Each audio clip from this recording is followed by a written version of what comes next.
ಕರುನಾಡು ಟೈಮ್ಸ್ನ ಪ್ರಮುಖ ಸುದ್ದಿಗಳಿಗೆ ಸ್ವಾಗತ. ಕೇಂದ್ರ ಸರ್ಕಾರ ಮಹಿಳಾ ಮೀಸಲು 2011ರ ಜನಗಣತಿಯ ಆಧಾರದ ಮೇಲೆ ಮುಂದಾಗಿತ್ತು. ಹಾಗಾಗಿ ಕಾಂಗ್ರೆಸ್ ಪಕ್ಷ ಮಹಿಳಾ ಮೀಸಲು ವಿರುದ್ಧ ಮತ ಚಲಾಯಿಸಿದೆ ಎಂದು ಶಾಸಕ ಇಕ್ಬಾಲ್ ಹುಸೇನ್ ತಿಳಿಸಿದ್ದಾರೆ. ಕಾಂಗ್ರೆಸ್ ಪಕ್ಷ ಯಾವತ್ತೂ ಕೂಡ ಇದಕ್ಕೆ ವಿರೋಧ ಮಾಡಲಿಲ್ಲ, ವಿರೋಧ ಮಾಡೋದೂ ಇಲ್ಲ. ನಮ್ಮ ಅಭಿಪ್ರಾಯ, ನಮ್ಮ ಅನಿಸಿಕೆ, ನಮ್ಮ ಅಭಿಲಾಷೆ ಏನು ಅಂತ ಹೇಳಿದ್ರೆ 2025-26 ನೀವು ಜನಗಣತಿ ತಕೊಂಡು ರಿಸರ್ವೇಶನ್ ಮಾಡಿ. 2011 ಜನಗಣತಿ ತಗೊಂಡು ರಿಸರ್ವೇಶನ್ ಹೆಂಗ್ ಮಾಡ್ತೀರಾ ನೀವೆಲ್ಲಾನು? ಅವತ್ತು 100 ಕೋಟಿ, ಇವತ್ತು 150 ಕೋಟಿ. ಇವತ್ತು ಯಾವ ರೀತಿ ಮೀಸಲಾತಿ ಯಾವ ರೀತಿ ನೀವು ಕೊಡ್ತೀರಾ? ಈ ಸಂದರ್ಭದಲ್ಲಿ ನೀವು ಯಾವುದೋ ಒಂದು 5 ಸ್ಟೇಟ್ ಎಲೆಕ್ಷನ್ ಇದೆ ಅಂತ ಹೇಳಿ ನೀವು ಯಾರಿಗೋ ಮೆಚ್ಚಿಸ್ಕೊಳ್ಳೋಕೆ ನೀವು ರಿಸರ್ವೇಶನ್ ಮಾಡಿ ಸುಮ್ಮನೆ ಯಾರ್ದೋ ತಲೆ ಮೇಲೆ ಗೂಬೆ ಹಾಕಿ ಕೂರಿಸ್ತೀರಾ ನೀವು?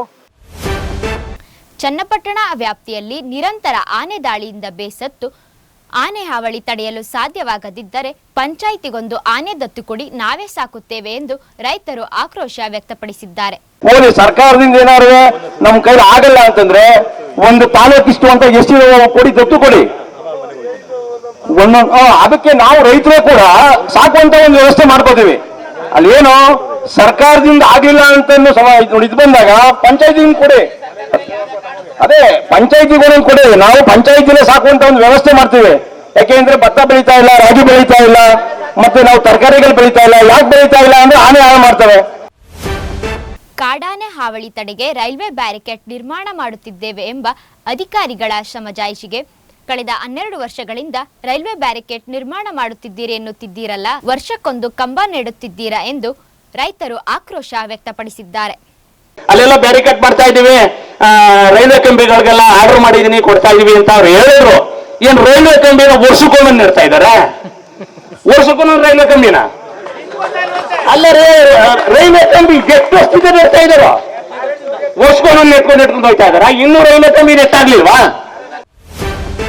ತಮ್ಮ ಅಧಿಕಾರ ತಪ್ಪುವ ಭಯದಿಂದ ಕಾಂಗ್ರೆಸ್ ಪಕ್ಷ ಕೇಂದ್ರದ ನಾರಿ ವಂದನಾ ಕಾಯ್ದೆಯನ್ನು ವಿರೋಧಿಸುತ್ತಿದೆ ಎಂದು ಮಹಿಳಾ ಜನಜಾಗೃತಿ ಸದಸ್ಯರು ರಾಮನಗರದಲ್ಲಿ ಪ್ರತಿಭಟನೆ ನಡೆಸಿ ಆರೋಪಿಸಿದ್ದಾರೆ.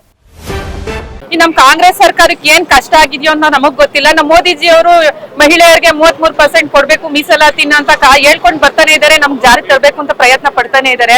ಆದ್ರೆ ನಮ್ ಕಾಂಗ್ರೆಸ್ ಸರ್ಕಾರದವರು ಇದನ್ನ ತಡೆ ಮಾಡ್ಕೊಂಡೇ ಬಂದಿದ್ದಾರೆ. ಸರ್, ಗೃಹಲಕ್ಷ್ಮಿ ಅಂದ್ಬಿಟ್ಟು 2,000 ಹಾಕ್ಬಿಟ್ರಲ್ಲ, 2,000 ಹಾಕೊಂಡು ಹೆಣ್ಮಕ್ಳು ಒಳಗಡೆ ಇರ್ಲಿ ಅಂತ ಏನಾದ್ರು ಪ್ಲಾನ್ ಮಾಡೋರು ಸಿದ್ದರಾಮಯ್ಯ ಅವ್ರಿಗೆ ಗೊತ್ತಿಲ್ಲ. ಆದ್ರೆ ನಾವ್ ಮಾತ್ರ ಸುಮ್ನೆ ಇರೋದಿಲ್ಲ. ಈ ಮಹಿಳಾ ರಕ್ಷಣಾ ವೇದಿಕೆ ಕಡೆಯಿಂದ ಮಹಿಳೆಯರಿಗೆ ಏನ್ ತೊಂದರೆ ಆಗಿದ್ಯೋ ಅದನ್ನ ಖಂಡಿಸ್ತೀವಿ. ಕಳೆದ ಹಲವಾರು ವರ್ಷಗಳಿಂದ ಕಾಡಾನೆ ದಾಳಿಯಿಂದ ಹಲವಾರು ರೈತರು ವ್ಯವಸಾಯ ಮಾಡುವುದನ್ನೇ ಬಿಟ್ಟಿದ್ದಾರೆ. ಸರ್ಕಾರಕ್ಕೆ ದಮ್ಮಿದ್ರೆ ಕೇವಲ 24 ಗಂಟೆಗಳಲ್ಲಿ ಆನೆಯನ್ನು ಹಿಡಿಯಬಹುದು ಎಂದು ಸರ್ಕಾರದ ವಿರುದ್ಧವೇ ರೈತರು ಆಕ್ರೋಶವನ್ನು ವ್ಯಕ್ತಪಡಿಸಿದ್ದಾರೆ. 12 ವರ್ಷದಿಂದ ಬ್ಯಾರಿಗೇಡ್ ಎಳಿತಾ ಇದೀನಿ ಅಂತ ಹೇಳ್ತಾರೆ. ದೇವರಾಜ್ ಅವರು ಕರ್ಕೊಂಡೋಗಿ ಬ್ಯಾರಿಗೇಡ್ ತೋರ್ತಾರೆ. ಅದು ಅಲ್ಲೇ ಇದೆ, ಎಲ್ಲೂ ಹೋಗಲ್ಲ. ಅದು ಯಾವ್ದೋ 3 ಕಿಲೋಮೀಟರ್ಗೆ ಇಶ್ಯೂ ಇರ್ತಾರೆ. ಅದ ಏನಂತ ಇಲ್ಲಿ ಕೋರ್ಟ್ಗೆ ಹೋಗ್ಬಿಟ್ಟಿದ್ದಾರೆ, ನಾವು ಮಾಡಕ್ಕಾಗ್ತಾ ಇಲ್ಲ, ಅವರು ತಗರಾರು ಹೊಂದಿದ್ದಾರೆ ಅಂತ. ಏನೂ ಇಲ್ಲ.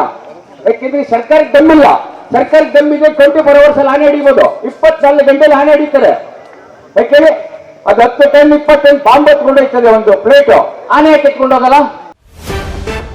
ಎಸ್ಎಸ್ಎಲ್ಸಿ ಪರೀಕ್ಷಾ ಫಲಿತಾಂಶದಲ್ಲಿ ಕಳೆದ ಬಾರಿ 62ರಷ್ಟು ಫಲಿತಾಂಶ ಬಂದಿದ್ದು, ಈ ಬಾರಿ 96ರಷ್ಟು ಫಲಿತಾಂಶ ಬಂದಿದ್ದು, ಈ ಸಾಧನೆಗೆ ಶಿಕ್ಷಕರು ಹಾಗೂ ತಾಲೂಕು ದಂಡಾಧಿಕಾರಿಗಳು ಅಭಿನಂದನೆಗೆ ಅರ್ಹರು ಎಂದು ಸಾಧನೆ ಮಾಡಿದ ಮಕ್ಕಳು ಅಭಿಮಾನ ವ್ಯಕ್ತಪಡಿಸಿದ್ದಾರೆ. ನನಗೆ 98.4% ಬಂದಿದೆ. ಐ ಮೀನ್ 615 ಬಂದಿದೆ 625ಗೆ. I lost 10 marks. ನಾನು ಓದ್ತಾ ಇರೋದು ಡಾಕ್ಟರ್ BR ಅಂಬೇಡ್ಕರ್ ಬಾಲಕಿಯರ ವಸತಿ ಶಾಲೆ ಚನ್ನಪಟ್ಟಣ. ನಾನೀಗ 98.4% ತಗೋಬೇಕು ಅಂದ್ರೆ ನಮ್ಮ ಟೀಚರ್ಸ್ ಎಫರ್ಟ್ಸ್, ಕಂಬೈನ್ಡ್ ಎಫರ್ಟ್ಸ್ ಇತ್ತು. ನಮ್ಮ ಕಡೆಯಿಂದ ಆಗಿರ್ಬೋದು, ಟೀಚರ್ಸ್ ಕಡೆಯಿಂದ ಆಗಿರ್ಬೋದು. ಆ್ಯಂಡ್ ತಹಸೀಲ್ದಾರ್ ಸರ್ ಕೂಡ ತುಂಬಾನೇ ಮೋಟಿವೇಟ್ ಮಾಡಿ ಗೈಡ್ ಮಾಡಿದ್ರು. ಅವರೇ ಓನ್ ಪರ್ಸನಲ್ ಇನಿಷಿಯೇಷನ್ ತಗೊಂಡು ಹಾಸ್ಟೆಲ್ಗೆಲ್ಲ ವಿಸಿಟ್ ಮಾಡಿದ್ರು. ಆ್ಯಂಡ್ ಕ್ವಶನ್ ಆನ್ಸರ್ಸ್ ಎಲ್ಲ 3 ಪ್ರಿಪರೇಟರಿದು ತಗೊಂಡು ಎಲ್ಲ ಅನಲೈಸ್ ಮಾಡಿದ್ರು. MCQs ಎಲ್ಲ ಹೆಂಗೆ ಇದು ಮಾಡಬೇಕು. ಆಸ್ ಇಟ್ ಈಸ್ ನಮ್ಗೆ ಆಲ್ರೆಡಿ ಗೊತ್ತಿರೋ ಥರ ಟಾಪರ್ಸ್ಗೆ ಆಲ್ಮೋಸ್ಟ್ MCQs ಎಲ್ಲ 1 ಮಾರ್ಕಲ್ಲೇ ನಂದು ಹೋಗಿದ್ದು. ಎಲ್ಲ ಸ್ಮಾಲ್ ಮಿಸ್ಟೇಕ್ಸ್. ವರನಟ ಡಾಕ್ಟರ್ ರಾಜ್ಕುಮಾರ್ ಅವರ 97ನೇ ಜನ್ಮ ದಿನಾಚರಣೆಯನ್ನು ಬೊಂಬೆನಾಡು ಚನ್ನಪಟ್ಟಣದಲ್ಲಿ ಅದ್ದೂರಿಯಾಗಿ ಆಚರಿಸಲಾಯಿತು.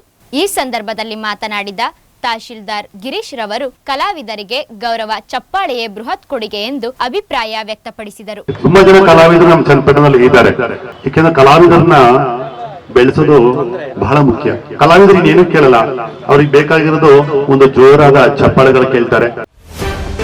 ತಾಲೂಕು ದಂಡಾಧಿಕಾರಿ ಗಿರೀಶ್ ಕೈಗೊಂಡ ಕ್ರಮಗಳಿಂದಾಗಿ ಎಸ್ಎಸ್ಎಲ್ಸಿ ಫಲಿತಾಂಶ ಬೆಂಗಳೂರು ದಕ್ಷಿಣ ಜಿಲ್ಲೆಯಲ್ಲಿ ಚನ್ನಪಟ್ಟಣ ಮೊದಲ ಸ್ಥಾನ ಪಡೆದ ಹಿನ್ನೆಲೆಯಲ್ಲಿ ಕನ್ನಡ ಪರ ಸಂಘಟನೆಗಳು ಗಿರೀಶ್ ರವರನ್ನು ಸನ್ಮಾನಿಸಿದರು. ಚನ್ನಪಟ್ಟಣ ಒಂದು ಮಾದರಿಯಾಗಿ ಒಂದು ಫಲಿತಾಂಶ ಹೊರಬಿದ್ದಿದೆ ಎಸ್ಎಸ್ಎಲ್ಸಿ ಪರೀಕ್ಷೆಯಲ್ಲಿ.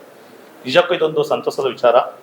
ಇಡೀ ರಾಜ್ಯದಲ್ಲಿ ಎಲ್ಲ ಸರ್ಕಾರಿ ನೌಕರರು ಕೂಡ ಇವರ ರೀತಿಯಲ್ಲೇ ನಮ್ಮ ತಹಸೀಲ್ದಾರ್ ಅಂತ ಗಿರೀಶ್ ಅವರ ನೇತೃತ್ವದಲ್ಲೇ ಈ ಒಂದು ಮಾರ್ಗದಲ್ಲೇ ಒಂದು ಬದಲಾವಣೆಯನ್ನ ಕಂಡ್ರೆ ಇಡೀ ರಾಜ್ಯದಲ್ಲಿ ಏನು ಇವತ್ತು ಕನ್ನಡ ಶಾಲೆಗಳು ಮುಕ್ತ ಇದೆಯೋ ಅದನ್ನು ನಾವು ಮತ್ತೆ ಪುನರಾರಂಭಿಸಬಹುದು.